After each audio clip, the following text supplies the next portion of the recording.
maintenant, Pierre-Antoine, si vous voulez bien, c'est à vous. Donc Pierre-Antoine est professeur des universités donc, au CHU des Landes aussi depuis 5 ans. Finalement, ils sont aussi allés vous chercher à Berkeley dans un coin globalement comme ça.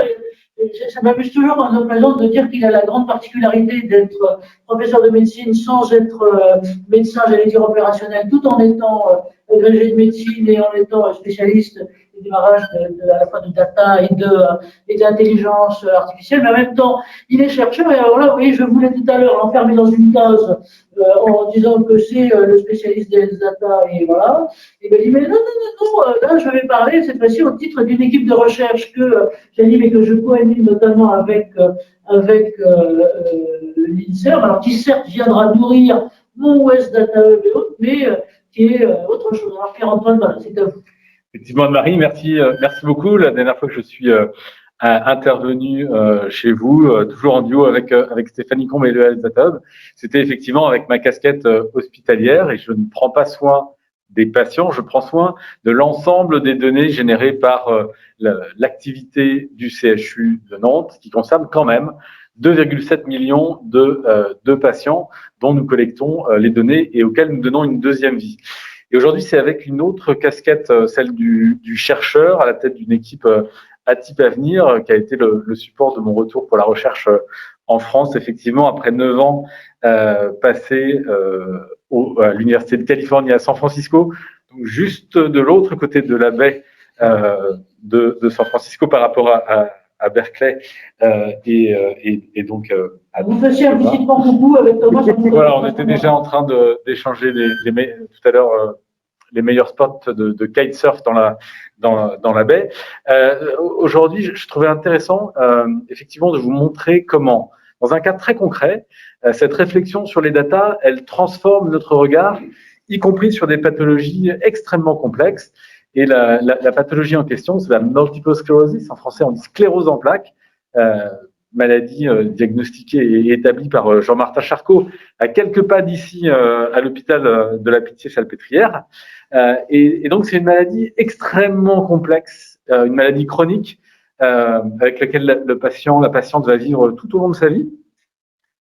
Une maladie qui nous a, depuis quelque temps, énormément confrontés à trop de data.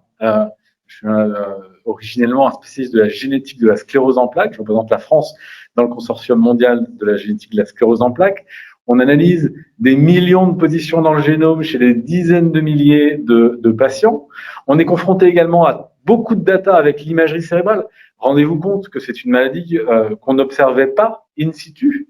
Elle évoluait pendant 40 ans et c'est hélas, quand on faisait l'autopsie du cerveau des patients, que l'on pouvait observer la sclérose en plaques. Bien aujourd'hui, on fait des IRM, on a 60 000 voxels par cerveau de patients.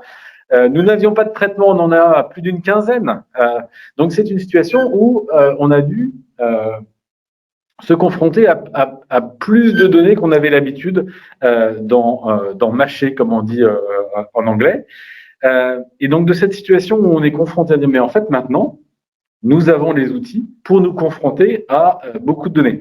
Et je vous ai mis ici, alors ça fait partie de plusieurs publications, mais je voulais partager avec vous un exemple qui s'applique certainement extrêmement bien dans le sillage de tout ce que l'on a évoqué auparavant. C'est un bracelet connecté, un maillot, star de la fête des pères en 2014-2015 dans la baie de San Francisco. Donc c'est un capteur de mouvement inertiel qui mesure le déplacement de manière linéaire, X, Y, Z, qui mesure également le déplacement de la vitesse angulaire, comme le font nos téléphones. Donc ça, c'est un IoT, j'allais dire, quotidien, personnel, extrêmement classique, et c'est utilisé pour certains pour passer les diapositives de leur présentation, pour d'autres pour faire des jeux vidéo et contrôler leur avatar dans le jeu vidéo. C'est un dispositif marqué CE, etc., qui coûte pas cher, et pour lequel, en fait, on peut récupérer des flux de données. Et donc, vous me voyez arriver, on l'a mis sur des patients, on l'a mis sur leurs bras, on l'a mis sur leurs mollets. Alors, on l'a évoqué tout à l'heure, c'est non invasif, mais vous voyez, ces petits capteurs-là sont des électromyographes de surface. Donc, ils vont capter avec ces électrodes le signal bioélectrique dégagé par la contraction musculaire. Et la contraction musculaire de l'avant-bras est extrêmement complexe. Elle contrôle de manière très fine le fonctionnement de notre main. Alors, qu'est-ce qu'on en fait? Eh bien, dans l'analyse neurologique, on fait l'examen neurologique. Cet examen neurologique, il a justement été codifié par Jean-Martin Charcot à la fin du 19e. Et il se transmet de génération de médecins, neurologues, spécialistes, experts, de génération en génération.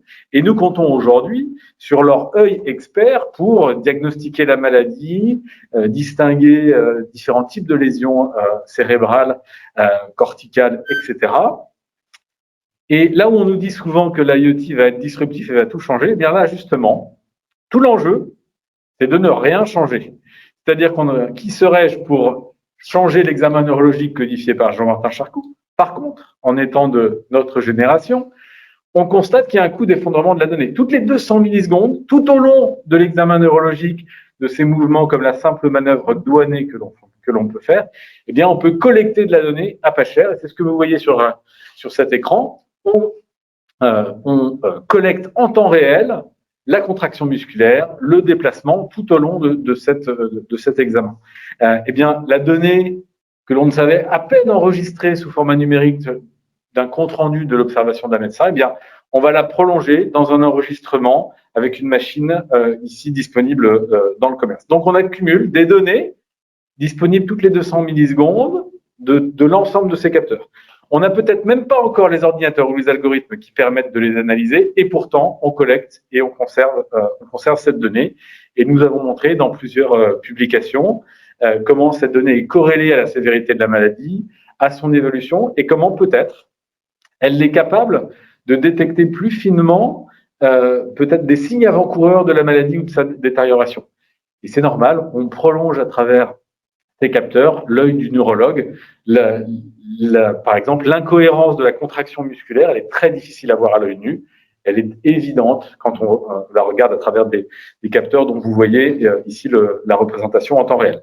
Alors ça, c'est une vraie révolution. On prend conscience que tout en étant non destructif, on va transformer la pratique de la neurologie par la donnée. Ça évoque exactement ce qui a été dit tout à l'heure à propos de l'objectivation des données en santé et au travail. Et ce qui me frappe tout particulièrement dans ce protocole, qui est l'un des tout premiers que j'ai lancé en France quand je suis rentré des États-Unis, eh bien, c'est qu'on a un jeu de données qui a été analysé par 3 stratégies de data scientists différents. Une première, assez simple, accessible aux médecins, avec des corrélations linéaires. Une autre, peut-être plus intelligence artificielle, avec du traitement du signal en masse, une extraction de features sans trop réfléchir à quel type de stratégie était la plus cohérente, et puis une prédiction à l'aide d'outils d'intelligence artificielle comme le SVM évoqué dans cette publication. Et puis une peut-être encore plus mathématique, avec ce qu'on appelle des quaternions, qui sont des objets mathématiques peut-être un peu plus évolués. Même question pour les nuls. Alors, c'est parce que Thomas qui va peut-être l'expliquer mieux que moi, mais peut-être ceux d'entre vous qui ont fait Mathelem se souviennent que dans les nombres complexes, on a i au carré qui est égal à -1, et les quaternions correspondent à une généralisation des nombres complexes. Ils sont extrêmement utiles pour décrire des mouvements multidimensionnels. Je pense qu'on peut... c'est des méthodes mathématiques de modélisation. Ça place bien à la fois les outils mathématiques à leur place d'outils, mais aussi les outils de collecte de données à leur place d'outils. Donc, il y a deux dimensions différentes.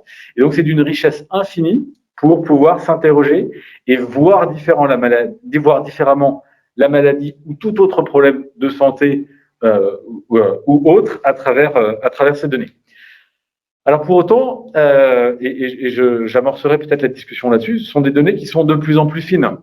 Alors, on s'interroge beaucoup sur les données qui sont anonymes ou qui seraient pas anonymes. Je crois qu'il faut mieux parler de données renverser un peu la table et dire voilà, est-ce que les données sont identifiantes? Eh bien, il faut peut-être dire bah oui, en fait, évidemment, il y a des données qui sont directement identifiantes, vos noms, prénoms, date de naissance, numéro de sécurité sociale, etc., etc. Mais finalement, toute donnée collectée qui constituerait un code-barre de l'individu, génétique, ou bien ici avec ces capteurs de mouvement, constitue quelque part une signature de l'individu. Et je crois qu'il faut le dire, on entre dans une ère où petit à petit, on va se rendre compte que c'est une question de respect à l'intérieur de la société, Les données qui sont personnelles, les données qui sont identifiantes, c'est pour des usages personnels. Donc, si c'est des données de soins, c'est pour le soin du patient. Si c'est des données collectées dans le cadre de la santé au travail, eh bien, c'est pour le salarié lui-même et pour personne d'autre. Et dans tous les autres cas, nous avons des possibilités techniques d'extraire les informations qui sont pertinentes sans faire courir de risque de réidentification à l'individu. Et ce sont des choses avec lesquelles nous échangeons beaucoup avec Stéphanie Combe dans le cadre de la gouvernance des entrepôts de données à l'échelle d'un CHU et plus encore à l'échelle nationale. Aujourd'hui, il y a... Je vais devoir vous interrompre pour passer, justement la parole. Merci de la superbe transition, parce qu'on va revenir sur ces questions qui sont des questions éthiques tout à l'heure et qui sont vraiment des questions de choix de société. Je crois que vous avez complètement raison de se fier. Un grand merci, Pierre-Antoine, de cet éclairage. Et encore une fois, vous, ce qui est bien, c'est que vous nous permettez, si je peux me permettre, de basculer de la question de la collecte, finalement, de l'information et des données, à ensuite va être ce qui est déjà globalement son exploitation et son exploitation dans des de données. Et je